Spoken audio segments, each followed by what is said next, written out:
Hello, റഷീനയാണ് കേട്ടോ. അപ്പൊ ഇന്ന് നമ്മളൊരു കല്യാണത്തിന് പോവാണ്. അതിന്റെ ഒരുക്കാണ്. ഇൻട്രോ പറയാനുള്ള മൂടൊന്നുമില്ല. ചെറിയൊരു പ്രശ്നം, അതിന്റെ വാട്ടമാണ് മുഖത്ത് കാണുന്നത്. ഒന്നുമില്ല. ഇക്ക അതാ റെഡി ആയിട്ടുണ്ട്. കുട്ടികളൊക്കെ റെഡിയായി പോവാൻ ഇറങ്ങാണ്. ഇക്കയുടെ കൂടെ തൃശ്ശൂര് വർക്ക് ചെയ്ത കൂട്ടുകാരന്റെ കല്യാണമാണ് കേട്ടോ. പത്തിരിപ്പാലയാണ് സ്ഥലം. എന്താണ് അപ്പോ ഇക്കാക്ക് പോണമെന്ന് ഒരേ നിർബന്ധം. നല്ല ചങ്ക് ഫ്രണ്ട്സ് ആയിരുന്നു. അവരൊരുമിച്ച് തൃശ്ശൂർ ഉണ്ടാവുമ്പോൾ അവര് ഒരുമിച്ച് റൂമിലായിരുന്നു കേട്ടോ. നല്ല ചങ്ക് ഫ്രണ്ട്സാണ്. അപ്പോൾ കല്യാണത്തിനെ വിളിച്ച് 1 മാസം മുമ്പ് വിളിച്ചു. അപ്പോൾ നമുക്ക് ഇക്കാക്ക് തീരെ വയ്യാത്തോണ്ട് പോണ്ടാന്ന് പറഞ്ഞിട്ട് ഇരിക്കായിരുന്നു. ഇപ്പൊ ഇക്ക ഒരു ആഗ്രഹം പറഞ്ഞു, എന്തായാലും ഒന്ന് പോണം എന്നൊരു ആഗ്രഹം പറഞ്ഞു. അപ്പോൾ എനിക്ക് വലിയ മൂടില്ല. ചെറിയൊരു പ്രശ്നങ്ങളുടെ കൂമ്പാരമാണ് എൻ്റെ ജീവിതം, പറഞ്ഞിട്ട് കാര്യമില്ല. അതൊക്കെ അങ്ങനെ ഉണ്ടാവും. അപ്പൊ ഇനിയിപ്പോ ഞാൻ കാരണം ഇക്കാടെയും കുട്ടികളുടെയും യാത്ര മുടക്കണ്ട, ഞാനില്ലെങ്കിൽ അവരും പോണില്ല എന്ന് പറഞ്ഞു. അപ്പൊ അങ്ങനെ ഒരുങ്ങി ഇറങ്ങിയിട്ടുണ്ട്. അപ്പോഴും അത് അടി കൂടുകയാണ്. പോണ നേരത്തെ രണ്ടാളും പാടെ ഊഞ്ഞാലിൽ കയറിയിട്ട് അടിയാണ് കേട്ടോ. ഇവർക്ക് അടി കൂടാത്ത നേരം വളരെ കുറവാണ്. ഇവര് അടി കൂടാത്ത നേരം. അപ്പൊ ഇതാ വീട് പൂട്ടാണ് ഇക്ക. നമ്മള് ഇവിടുന്ന് ഓട്ടോയിൽ പോവും. എന്റെ വീട്ടിൽ പോയിട്ട് ബ്രദറിന്റെ കാർ എടുത്തിട്ട് പോവാന്ന് പറഞ്ഞു. കുറച്ച് ലോങ് ആണ് നമ്മുടെ അവിടെ നിന്ന്.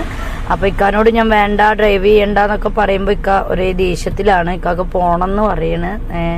അപ്പോൾ അവര് അത്രയും നല്ല കൂട്ടുകാരായിരുന്നു. ഇക്കാക്ക് ഒരു ദിവസം രാത്രി വയറുവേദനയൊക്കെ വന്നിട്ട് ഇക്കാനെ ബൈക്കിൽ ഇരുത്തി തോർത്തുകൊണ്ട് കെട്ടി അങ്ങനെയൊക്കെ രണ്ടാളും പാടെ ഹോസ്പിറ്റലിൽ കൊണ്ടുപോയി. അങ്ങനെയൊക്കെ ഒരു നല്ലൊരു ഇതുണ്ട്. അപ്പൊ ഇത്ര വർഷം പിന്നിട്ടാലും കല്യാണത്തിന് പോണെന്ന് ഇക്കാക്ക് ഒരേ വാശി. അപ്പൊ ശരി എന്നാ ഞാൻ പോവാന്ന് പറഞ്ഞ് അങ്ങനെ ഇറങ്ങി തിരിച്ചതായിരുന്നു. ഇതാ നമ്മള് വീട് വീട്ടിലായിരുന്നു കേട്ടോ, മണ്ഡപത്തൊന്നും അല്ല. രാവിലെ 8 ഒരു ചിറ്റൂര് മണ്ഡപത്തില്. അപ്പൊ വീട്ടിലായിരുന്നു റിസപ്ഷൻ. അപ്പൊ വീട് കണ്ടെത്താൻ കുറച്ച് പ്രയാസപ്പെട്ടു ഞങ്ങള്. പിന്നെ ചോദിച്ചതാ വീടൊക്കെ എത്തി.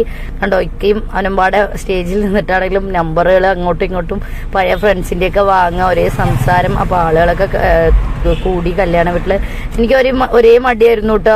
ആരുമില്ല, ഞാൻ ഒറ്റയ്ക്ക് ഇങ്ങനെ ഒരു ഭാഗത്ത് പോയിരുന്നു. ഇക്കാരോട് വേഗം പോവാന്ന് പറഞ്ഞു. അങ്ങനെ പോവാന്ന് പറഞ്ഞ് ഇറങ്ങിയത് ഞങ്ങൾക്ക് നല്ല ബിരിയാണിയും ചിക്കനും ഒക്കെ കിട്ടിയിട്ടുണ്ട് കേട്ടോ. സൗണ്ട് ചെറിയ പ്രശ്നമുണ്ട്, വയ്യ, ചെറിയ പനിയൊക്കെ ഉണ്ട്. അപ്പൊ അതിന്റെ ബുദ്ധിമുട്ടാണ്. അങ്ങനെ ബിരിയാണിയും ചിക്കനൊക്കെ കിട്ടിയപ്പോ കുഞ്ഞും വകയൊക്കെ ഹാപ്പിയായി. എന്തായാലും അതാ ഞങ്ങള് ഫോട്ടോ ഒക്കെ എടുത്ത് ഭക്ഷണം കഴിച്ചു. പിന്നെ അങ്ങനെ തിരിച്ചു വിട്ടു. ഇനിയിപ്പോ തിരിച്ചെത്തണ്ട, ഇരുട്ടാവുമ്പോഴേക്കും അവിടെ എത്തണം. നൈറ്റില് ഡ്രൈവ് ചെയ്യാൻ പറ്റില്ല എന്നാണ് ഡോക്ടർ ഇക്കാനോട് പറഞ്ഞിരിക്കുന്നത്. അപ്പൊ നമ്മൾ എന്തായാലും ഇരുട്ടാവുമ്പോഴേക്കും അവിടെ എത്തണം എന്നുള്ള ഇതില് വേഗം അവനോട് യാത്രയൊക്കെ പറഞ്ഞ് നമ്പറൊക്കെ വാങ്ങിച്ച് പിന്നെ വിളിക്കാം എന്നൊക്കെ പറഞ്ഞിട്ട് അങ്ങനെ ഇറങ്ങി അവിടെ നിന്ന്. ഏകദേശം ഒരു 3/4 മണിക്കൂറോളം ട്രാവൽ ചെയ്യണം കേട്ടോ നമുക്ക് വീടെത്താന്. അപ്പൊ അതാ ഫൈക്കുട്ടനെ വിഷമായിരുന്നു കേട്ടോ, വേറെ ഒന്നുമല്ല. ഐസ്ക്രീം കിട്ടും പറഞ്ഞിട്ട് കൊണ്ടുവന്നിട്ട് അവിടെ ഐസ്ക്രീം ഉണ്ടായിരുന്നില്ല. ബിരിയാണിയും ചിക്കനും മാത്രമേ കിട്ടിയിട്ടുള്ളൂ, ഐസ്ക്രീം കിട്ടിയിട്ടില്ല. അതിന്റെ പരാതിയാണ് ഫൈമോന് കാട്ടുന്നത്. അപ്പൊ പോണ വഴിക്കൊക്കെ വാങ്ങിച്ചു തരാന്ന് പറഞ്ഞ് സമാധാനപ്പെടുത്തണം ഇക്ക. പറഞ്ഞ് സമാധാനപ്പെടുത്തട്, പോണ വഴി വാങ്ങിച്ചു തരാന്ന് പറഞ്ഞിട്ട്. അങ്ങനെ നമ്മള് അവിടെ നിന്ന് അങ്ങനെ തിരിച്ചു. നല്ല നല്ല സ്ഥലങ്ങളുണ്ട് കേട്ടോ കാണാൻ. നല്ല രസമുണ്ടായിരുന്നു. അമ്പലം, അതുപോലെ നല്ല നല്ല സ്ഥലങ്ങൾ ഉണ്ടായിരുന്നു കാണാൻ. അങ്ങനെ നമ്മളതാ ലക്കിടി പള്ളിയിൽ എത്തി.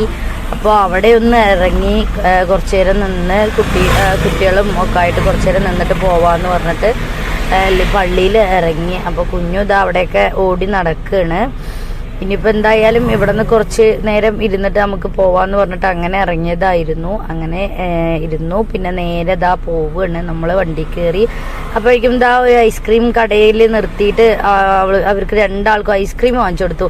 ഇനിയിപ്പോൾ നല്ല സന്തോഷത്തോടെ വന്നിട്ട് ഇനിയിപ്പോൾ അതുമാത്രം പരാതി ആവണ്ടെന്ന് പറഞ്ഞിട്ട് ഐസ്ക്രീമും വാങ്ങിച്ചു കൊടുത്തു. അങ്ങനെ നമ്മളിതാ മങ്കര റെയിൽവേ ആണ് കേട്ടോ, മങ്കര.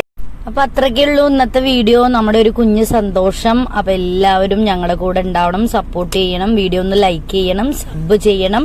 എല്ലാവരും ഞങ്ങൾക്ക് വേണ്ടിയിട്ട് പ്രാർത്ഥിക്കണം, ഞങ്ങളുടെ കൂടെ ഉണ്ടാവണം. അപ്പൊ നമ്മുടെ ചാനലിൽ അടുത്തൊരു വീഡിയോ വരുന്നത് വരെ എല്ലാവർക്കും ടാറ്റ, ബൈ.